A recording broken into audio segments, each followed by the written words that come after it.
du'a suukanneessaa moodeelisti Qananii Addunyaa haadha manaa Andu'aalam Gosaa. Duuti Qananii Addunyaa du'a hedduu takka nama rifachiisu, du'a hedduu takka nama suukanneessu du'a tasaati. Waa'ee du'a mucoo tanaatiin wal qabatee waan haga ammaatitti deemamaatiin jiruu fi akkasuma namayyuu gartee miira isaa ibsataa jira karaa adda addaatiin sooshaal miidiyaa kanarratti. Mee kanarratti illee waan isin jedhuun qaba. Akkasuma namicha amantii keenya arrabse kan dhiyeenya kana ajandaa guddaa ta'ee jiru kana irratti akkaataa gartee miidiyaa kanarratti deemaa jiru kanarratti illee dogongora guddaadha kan mul'ataatiin jiru. Kanaan wal qabatee obboleeyyan keenya kan kiristaanaatiif illee akka obboleessa keessaniitti ergaa isiniif dhaamu takkaan qaba. Akkasuma gartee ijoolleen amantaa musliimaa hordoftan illee jechuudha waan isiniin jedhuun qaba. Dabdabduu moobaala baraa bagara deebiidhaan gara chaanaala kiyyaa dhuftan isiniin jedha. Hedduu takka kan nama gaddisiisu, hedduu takka kan nama rifachiisu moodeelistii Qananii Addunyaa haadha manaa aartisti Andu'aalam Gosaa fooqii irraa of darbiteetiin du'aan boqachuu isiitiin wal qabatee sooshaal miidiyaa kanarratti ganama kana kan dhagahame. Duuti moodeelistii Qananii hedduu takka garaa nama nyaata, hedduu takka nama suukanneessa. Halkan keessa fooqii shanaffaa irraa of darbuudhaan lubbuun isii dabarte jedhamee jira. Kanaan wal qabatee ammoo Andu'aalam Gosaa abbaan manaa isii aartisti Andu'aalam Gosaatii fi obboleettiin isaallee to'annoo jala oolanii waan jedhamudha kan deemamaatiin jiru. Haga ammaatitti waan gabaafame qofaadha. Anaaf yaatti kan gartee nuti qabachuu qabnu jechuudha. Namni hundinuyyuu akkaatuma gartee miira isatti dhagahameetiin gartee kan yaada isaa ibsataa jiru jechuudha. Haa ta'uti ammoo miira keenya ibsachuu keessatti amma tokko an hedduminaan sooshaal miidiyaa kanarratti kan deemaatiin jiru keessattuu karaa TikTok. Duuti isii akkamii maalii wal qabataa akkamiin taa'amee harka namaattu keessa jira maal waan jedhamu namayyuu akkaataa itti fakkaateef yookiin ammoo dubbii jettee wal harkaa fuudhurraa kan hafe wanni akkanaa kun qorannoo barbaada, qorannoo mana haakimaa barbaada, qorannoo warra seeraatii barbaada jechuudha. Kanarratti jarjaruu nama barbaachisu jedheetii yaada. Amman tana kan gartee gabaafamaa jiru fooqirraa if darbite waan jedhamudha. Waan jedhame qofa qabachuudha qabna jechuudha. Akkaataan du'a isii waan hinaaffaan wal qabatudha. Qorannoon aga gadi ba'u akkasuma gartee dhugaan isii dhugaan kana jedhameetiin hanga himamutti anaafiyatti kallattii ufifeen irratti oofachuun hin barbaachisu jechuudha. Waa'ee kanaatiin wal qabatee bardifratii nama tokko olola qaanfachiisaa meeqata margita waan boru gartee yookiin qorannoo waan biraa ta'ee gaafa gadi bahee ati hoo fakkeenyaaf maal taata ammallee yeroo taateen akkanaa kun raawwatu keessattuu dhimmoota gartee nama dhuunfaa keessatti waan tokko keessatti cubbutu jira dhugatu jira. Cubbuu as keessa dhufi dhugaa as keessa jirullee hin beektu. Yeroo fakkeenyaaf taateen kun raawwatu bira hin jirtu isaanii waliin hin galtu obboleessa isaatii miti obboleessa isiitii miti. Yookiin akkama miira kee amma dubartoonni takka fakkeenyaaf dubartii tahuu qofaanii dubartummaa irra dhaabbate yookiin ammoo miirri addaa ka isii keessa jiru wahiitii walitti ilaaltee tumaan akkuma anaa sanfaa jettee akkasi kaasuutu argita. Dhiirallee akkasumatti gartee kan haasa'u argita. Kuni waan qaanessaadha jedheetii yaadaan. Boriyoo sirra gahee waan kana fakkeenyaaf arrantana namatti irratti achi ilaaltee akka barbaadde akka fedha keetiin murteessaatiin jirta. Boru sirra gahuu danda'a, obboleettii keetirra gahuu danda'a, ilmoo keetirra gahuu danda'a. Maaliif beekta jiruun addunyaa arrantan achi agarte fakkeenyaaf intalli moodeelistii intalli gartee bareedduun tuni taatee akkanatti isaan irratti raawwata waliin horanii ilmoo arganiidha malee gartee namuu kan inni eegu taatee akkanatti raawwatanii eenyutu eege. Isaan lameenuu yookiin murtii kanaa miti kan walitti dabalaniif illee kanaa miti karaa dheeraa deemaniiti kan walitti dhufan isiilleen imala dheeraa deemte innis imala dheeraa deemeetiin kan walitti dhufan. Taateen kun taatee taame kana keessatti dhugaa fi cubbuu kamiyyuu osoo adda hin bahine keessa seentee kana keessa laaqqatuun qaanyiidha jedheetiin yaadaan. Bar namoota beekamoo namoota silaati jajjaba jettuun meeqatam ka waa'ee kanaa keessa seeneetiin bukeessu meeqatam argitaa jechuudha. Namni isa akkamitti cubbumaa fakkeenyaaf addunyaa dhiisi isa boru cubbuu addunyaa asirratti ambur maaliin ta'a obboleettii kiyyarra yoo gahe obboleessa kiyyarra yoo gahe anarra yoo gahe waan jedhu hin tilmaamu namni fagoo isa fagoo achi deema hin laalin har'a wanni mana namaatitti agartu ka gartee akka feete akkooyitu dhufee mana kee keessa seenuu danda'a waan ta'eef jechuu kiyya kanarraa of eeguudha. Kabira ammoo namoota gartee sababa wayii murtii wayii kennu. Inaaffaadhaan yeroo garagaraatti namni walis ni ajjeesaa, ofis ni ajjeesaa, taateen akkanaa kun illee ni raawwatama. Amma namoonni tokko fakkeenyaaf sababa inni akkas ta'een yookiin dhibaloo akkas ta'een agartee isiin kana raawwatte waan jedhamu lubbuu fi balleessuudhaaf fi lubbuu namaa balleessuudhaaf sababni tokko illee hin jiru. Ani bakka kana namni akkamiin akka kaalkuleet godhuun ajaa'ibsiisa yeroo garagaraatitti hogguna abbaan manaa haadha manaa ajjeesuun haati manaa abbaa manaa ajjeesuun akkasuma ofis ajjeesuun dabree wanni akkanaa kunniin ni tahamaa jechuudha. Homa barbaade fiyyuu haa ta'u lubbuu ofii irratti murteessuudhaaf lubbuu namaatitti murteessuudhaaf rabbiin hayyama sababa tokkollee nama tokkoof iyyuu hin kennine jechuudha. Lubbuun kee qaaliidha. Amma fakkeenyaaf karaa TikTokiin haasawa namoonni hedduun foloo gurguddaa qaban irratti wal afeeran tokko argee waa'ee makaraatti wal qabatee inni fakkeenyaaf isaa poostii godhu hin agarree isii qofatu poostii godhaa. Hinaaffaadhaan gartee hiraarsee haala akkasii gartee tarkaanfii san ofirratti fudhattee kan tarkaanfii ofirratti fudhachuuf namarratti fudhachuudhaaf illee rabbiin sababa isii waa'ee isiitiif iyyuu jechaatiin hin jiru beeki taateen akkanaa kun ni tahama. Ati lubbuun kee waa'ee poostii abbaan manaa na godhuudhaaf yookiin haati manaa poostii na haa gootuudha suuraa oli jireenyi kee lubbuun kee suuraa oli lubbuun abbaa manaa keetii suuraa oli waa'ee poostii wal godhuu fi poostii na godhii fi poostii si godhaatii oli jechuudha. Jechuun warra akkasitti waa hisaabutu jira amma kan mucoo tanaa kanaa wal qabataa miti san sirriitti qubanaa qabaadha.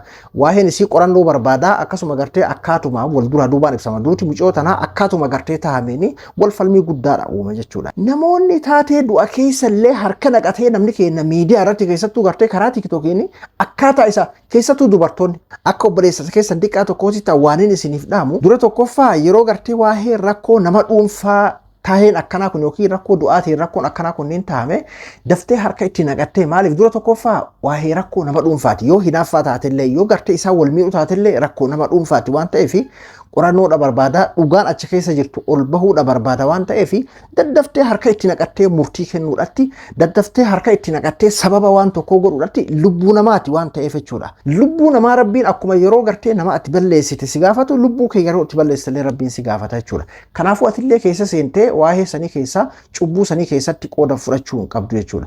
Yoo guddate anaafis irraa wanti eegamu dhugaan isii haa bahu waan jedhu gaafachuudha jechuudha. Hinaaffaa jaalala godhee namoonni tokko tokko akka mucoo kanaatiin wal qabisan jiru san akkasii hubadhaa. Hinaaffaa jaalala godhee namoonni tokko tokko akka waan taateen godhamu yookiin ammoo uf ajjeesuun nama ajjeesuun sun haqa ta'e hinaaffaa santu badii qabaa namni uf ajjeese sun dhugaa qabaa akka waan ta'ee tokkootitti namoonni yeroo garagaraatitti namoonni nama ajjeesanis yeroo margaafa gartee taaju shurrubbee jaartii ofii ajjeeses yeroo garagaraatti taateen akkanaa kun hin raawwata. Amma bara heddumina waan akkanaa kun wanni heddummaatuuf waan duraanii caalaa miidiyaatu heddummeessee beeke. Hinaaffaa kanallee kan babal'isu. Fakkeenyaaf warra TikTok irratti haasa'u tokko argeetiin na ajaa'ibsiise akkan afaan qabadhee kophaa kiyya dhageeffata kophaa kiyya laalaatiin ture na ajaa'ibsiise namoota foloo gurguddaa qabanii beeke kan maqaan dhahu malee viidiyoo sanillee waraabeetiin jira. Inni poostiin godhu inni abbaan manaa yookiin poostiin godhu waa'ee mucoo tanaatiin wal qabatee jiranii beeke. Inni maxxansu isiinis isii qofa kan maxxansitu argina. Kanaafuu gartee namni jaalala akkas yookiin jaalala sirba jechuun waa jaalala beeka jechuu miti. Yoo inni hin maxxansin isiin uf ajjeesutu haqa. Lubbuun isii dabruun kallattii kamiiniyyuu dogongora guddaadha. Lubbuun nama kamiituu darbu lubbuu namaa balleessuun lubbuu fi balleessuun isii dogongora guddaa kallattii kamiiniyyuu. Kanaafuu taateen akkasii yeroo taa'ame waa'ee nama dhuunfaa keessatti haga dhugaan isaanii as bahu obsuudha jechuudha. Namuu miira kallattii isatti fakkaatuun akaafatuun kallattii isatti fakkaatu qofaan asfaaltii godhatee irra gulufuun sirriinatti hin fakkaatu. Dura tokkoffaa cubbuusan keessa gartee harka kaa'atuu dandeessa.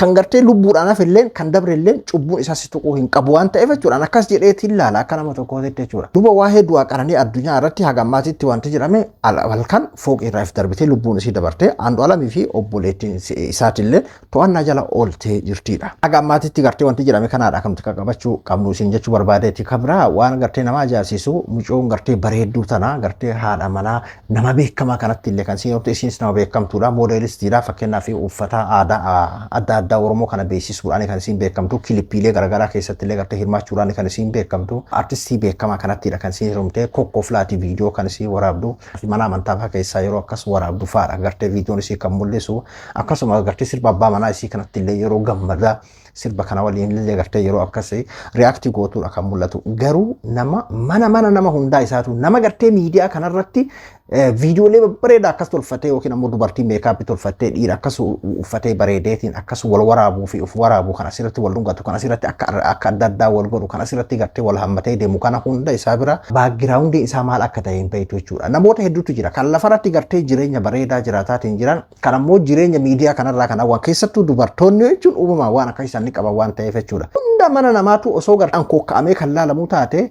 rakkoo mataa isaa danda'e jiraachuu danda'a jechuudha. Karaa isaatiin karaa isiitiin yookiin karaa lameen isaaniitiin yookiin karaa faamiliitiin karaa ollaatiin haga gartee miidiyaan dhufe kana waan akkanaa kana babal'iseeti jira. Isin jechuu barbaadeeti hundaafiyyuu dhugaa taatee gartee as keessa yoo cubbuun jiraate dhugaa isii rabbi haa baasu Andu'aalamii fi maatii isaanii hundaafiyyuu jajjabina hawwina ka. Tole hayyee inni biraa immoo kan ajandaa ta'e namicha Afawtaa maal jedhamu san gartee kana amantii keenya xiqqeessuudhaaf yookiin ammoo gartee ganaa akka isaan qaanfatan akka gartee nabiyyicha kana hordofutti alayhi salaatu wassalaam nabiyyi Muhammad hordofutti akka isaan qaanfatan godhuudhaaf irratti hojjetaa jira TikTok irratti eega inni jedhe ajandaa ta'ee wanti kun haalaan kan deemaatiin jiru. Anas irratti warra gartee hordoftoota amantaa kiristaanaa obboleeyyan kennaafillee ergaa takkan dabarsuu barbaada. Ijoollee kennaafillee ergaa takkan dabarsuu barbaada. Dogongora lama gurguddaan argan tokko karaa gartee ijoollee hordoftoota amantaa kiristaanaa keessattuu ijoollee tawaahidoo biratti amantii keenya xiqqeessaa oolanii warri gartee musliimaa isaan hoo gartee fakkeenyaaf kenna yeroo garagaraatitti keessanii inni illee deebisaa kennee waan jedhuu fi akkasuma innummaanuu kiristinaadhaaf dhaabbatee dhiira gartee kiristimaanummaadhaaf dhaabbatee jedhanii namoonni gartee akkasittiin tingeeraranillee hedduun argaa jechuudha. Laal jara kenna amantii mafeetaniyyuu hordofaa waa lamatu jira amantii keessa. Amantiin kiyyatu sirriidha, amantiin dhugaa kiyyaa, amantiin kee amantii gartee amantiin haqaa kanaa kootu amantii san gadhiisii kiyya qabadhu jedhee beeytota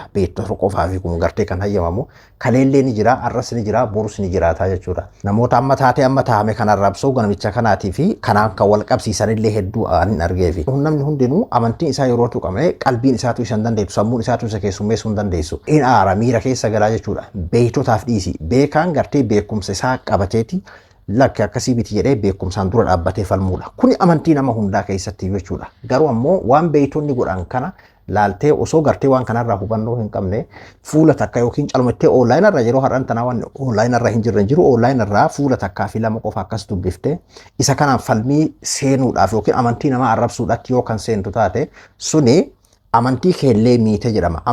Amantii namaa arrabsi jiru waan jiru natti hin fakkaatu. Yoo jiraate ammoo maybe ani hin beeku kaa ammoo akka amantii keenya fakkeenya afaan amma akkan hordofaa amantii musliimaa tokkootitti amantii namaa hin arrabsin ka jedhudha amantiin kiyya kan inni barsiisu. Amantii namaa arrabsinaan amantii keetitu arrabsama waan ta'eef jechuudha.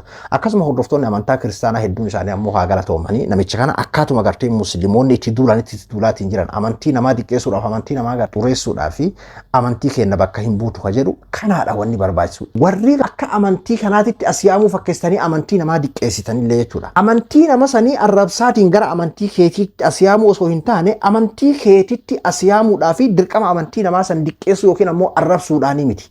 Qeessaa dallansiisaa haala akkasiitiin miti jechuudha. Namni amantii kana kan qabatu gaaromina amantii kanaatii fi dhugummaa amantii kanaa himuudhaanii akkasuma gartee namoonni baratan bara kan gartee kitaaba isaanis dubbisanii kitaaba gartee kanallee baratanii haala akkasiitiin godhan hin baanu. Namoota akkasiisantu jira jechuudha.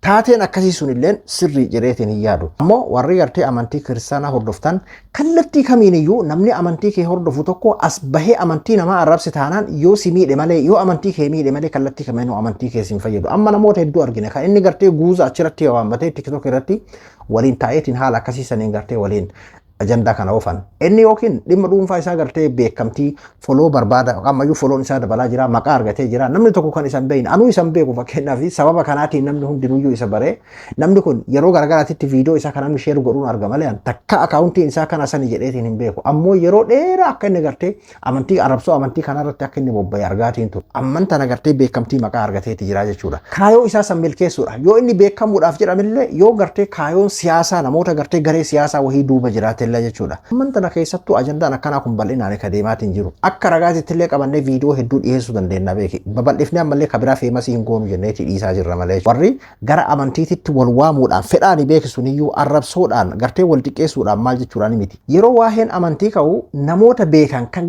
kallattii hundatti iyyuu gartee hubannoo qaban kalachuu gadi fageenyaan dubbisanii kitaaba gadi fageenyaan dubbisanii baratanii jiran yoo taate malee ati akkanuma fuula tokkocha qofa qabattee fiiguudhaanii miti jechuudha beekumsi kan inni jiru. Ati amma yoo kiristaana taate jibbaa qofa qabattee waa'een amantii musliimaa akkana akkasii jettee ogguu irraa haasoyte atummaanuu mee deebii jechuun mee of laali fakkeenyaaf waa'ee amantii sanii beekuu fi keessa hin beektu duraa fi duuba isaallee hin beektu keessoo isaallee hin beektu jechuudha. Shuuf amma wallaalli akkasitti namatti taphata amma nama hedduminaan waan akkasiiti kan mul'atu jechuudha. Kan gara kiristaanaallee akkasuma jechuudha.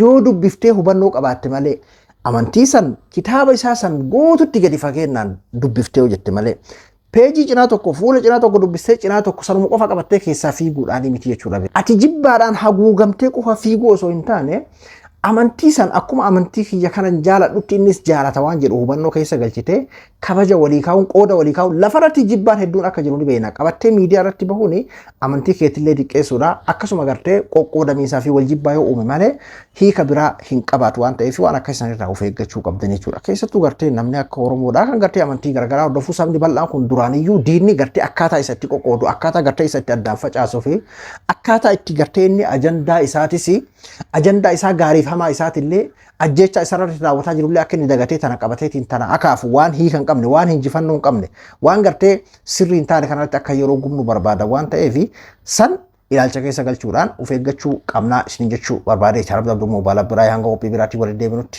nagaan naa tura.